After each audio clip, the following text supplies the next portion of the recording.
একটা পিকচারের সঙ্গে একটা পোর্ট্রেটের কী ডিফারেন্স?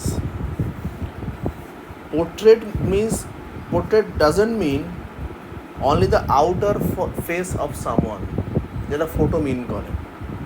একটা পিকচার মানে হচ্ছে আউটার ফেস বা ফিজিক্যাল অ্যাপিয়ারেন্স অফ সামওয়ান, কিন্তু portrait means the both physical presence of someone and as a human being his or her characteristics. বলতে পারলাম কী বলতে চাইছে? পোর্ট্রেট এবং পিকচারের মধ্যে বা ফটোর মধ্যে একটা ডিফারেন্স। পোর্ট্রেটের মধ্যে একটা ইনার সেন্স আছে। অ্যাজ এ হিউম্যান বিং যাকে আমি ডেসক্রাইব করছি বা যার পোর্ট্রেট আমি ড্র করছি, সে কেমন, তার outward appearance hair is negligible rather than তার ইনওয়ার্ড প্রেজেন্স, সেটা অত্যন্ত ক্রুশিয়াল একটা মিনিং ক্যারি করে। বলতে বললাম কী বললাম? ফটো মানে তুমি কালো না ফর্সা, লম্বা না বেটে, সেটা বোঝা যায়। একটা পিকচারও তাই করে। বলো কী বলছো? ফোনে কথা ছাড়ো, ওটার সঙ্গে কোনো সম্পর্ক। ফোনে পোর্ট্রেট মুড মানে কি, পিছনটা ব্লার হয়ে যাবে চাই আর সামনে মানুষটা খুব প্রমিনেন্ট হবে, এটাই তো হয়, তাই না? এছাড়া পোর্ট্রেটে কী হয়? লিটারেচারের সঙ্গে তো টেকনোলজি মেলানো মুশকিল, ঠিক আছে? তাও দেখা বলছে। হ্যাঁ, আরেকটা জিনিস বলিনি, সেটা হচ্ছে যে it is an autobiographical story, যেখানে খুশবন্ত সিং যে রাইটার, সে হচ্ছে এই গ্র্যান্ড মাদারের গ্র্যান্ড ডটার হিসেবে নিজেকে ভাবছে। হ্যাঁ, গ্র্যান্ড ডটার মানে গ্র্যান্ড ডটার সেই গল্পটা ডেসক্রাইব করছে, এবং ডেসক্রাইব করছে কাকে? তার গ্র্যান্ড মাদারকে। বুঝতে পারলে কী বললাম? নামে যাই থাকুক কী যে আসে, পোয়েটদের বা অথরদের কোনো জেন্ডার থাকে না, তারা সব কিছুই করতে পারে, ঠিক আছে? সে নিজেকে একটা গরু ছাগল হিসাবেও একটা পোয়েম লিখতে পারে, এটা কোনো ম্যাটার করে না। বুঝতে পারলে কী বললাম? তাদের এই সেই ফ্রিডম আছে, এবং একে বলা হয় পোয়েটিক লাইসেন্স। লাইসেন্স মানে গাড়ির লাইসেন্সের মতো কোনো কার্ড দেওয়া হয় না, কিন্তু এই লাইসেন্সটা হচ্ছে মানে এমন একটা কী বলবো, অলিখিত লাইসেন্স, যেটা অথর বা পোয়েটদের রয়েছে, যাই তারা সেই ফ্রিলি নিজেদের ইমোশনস নিজেদেরকে এনহ্যান্স করতে পারে, লিখতে পারে তারা। বুঝতে পারলে কী বললাম? My grandmother, like everybody's grandmother, was an old woman. She had been old and wrinkled for the 20 years that I known her. তো আমি যেভাবে থেকে দেখছি আমার গ্র্যান্ডমাদারকে, তবে থেকেই তাকে আমি ওল্ড দেখছি, তাকে রিঙ্কেল ফেস দেখছি 20 ইয়ার্স ধরে। তো এটা আমি আন্দাজ করতে পারছি মোটামুটি যে প্রেজেন্ট সিচুয়েশানে কিন্তু তার বয়স মোটামুটি 20 বছরের মতো, গ্র্যান্ড ডটারের যে বয়স, তাই না?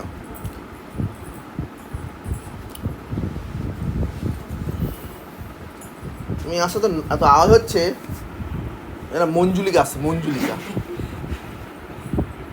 বলে, মঞ্জুলা চেনা তো ওকে? চেনা? হ্যাঁ, অত আওয়াজ ঝঞ্ঝন ঝঞ্ঝন করছে সব দিকে, ঠিক আছে? আচ্ছা, এবং দেখবে আমাদের প্রত্যেকের গ্র্যান্ড মাদারের ক্ষেত্রে কিন্তু তাই।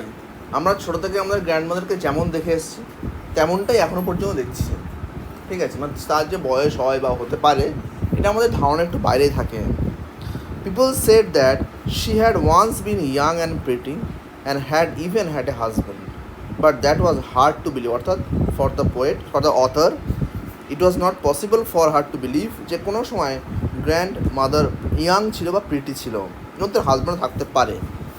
মাই grandfather's portrait hung above the mantel piece. Mantel piece মানে হচ্ছে যে ধরনের ওই কাবার্ড থাকে আর কি, তার উপরে ছবিটাকে টাঙানো আছে ড্রয়িং রুমে। He wore a big turban and loose fitting clothes.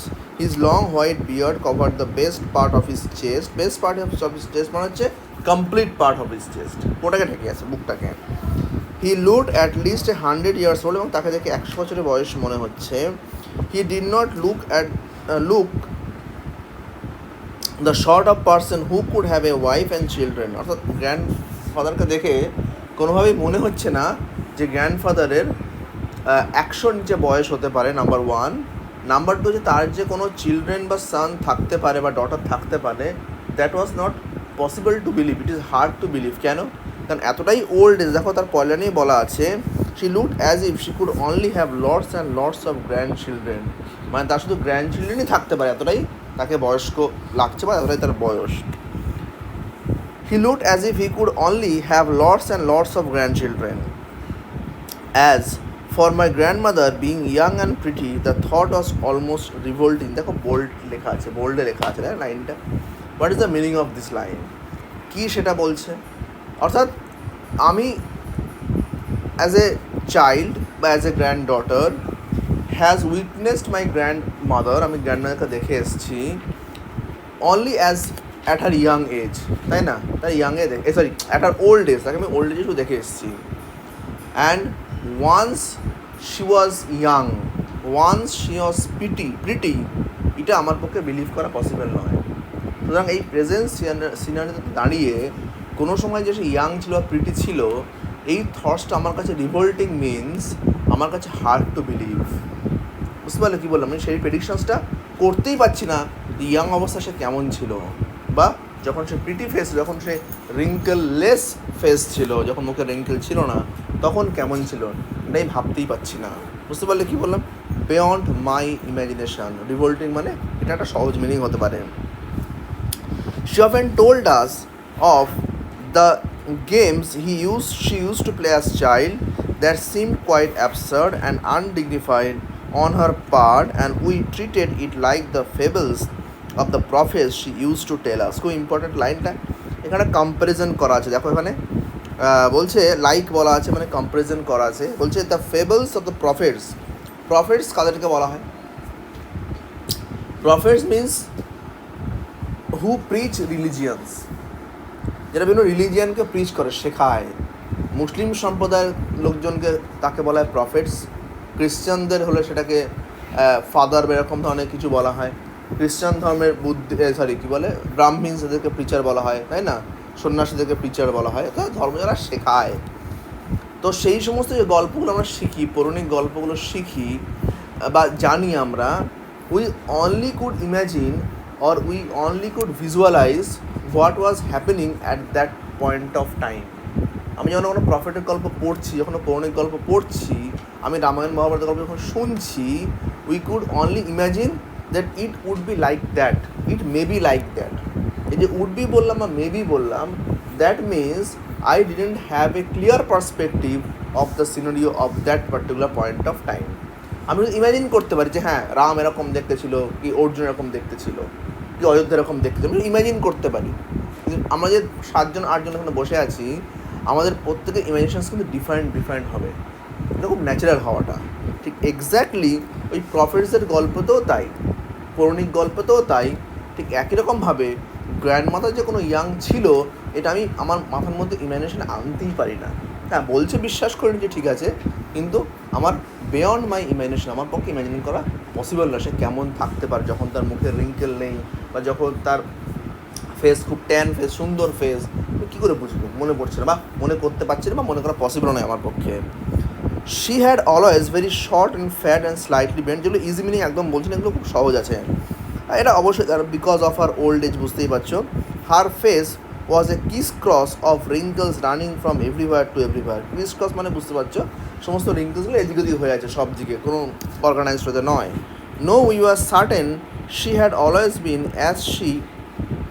as we had known her, old, so terribly old, লাইনটা খুব মজার একটা line, so terribly old that she could not even grown older, অর্থাৎ এতটাই ওল্ড তাকে দেখতে লাগছে যে এর পক্ষে এর থেকে বেশি আর ওল্ড হওয়া হয়তো তার পক্ষে কি পসিবল নয়। And had stayed at the same age for 20 years, and for the last 20 years I am watching him in the same age.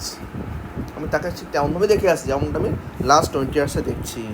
She could never been pretty, সে হতে পারে না, আমি বিশ্বাস করতে পারছি না, she could never been pretty, হতে পারে না।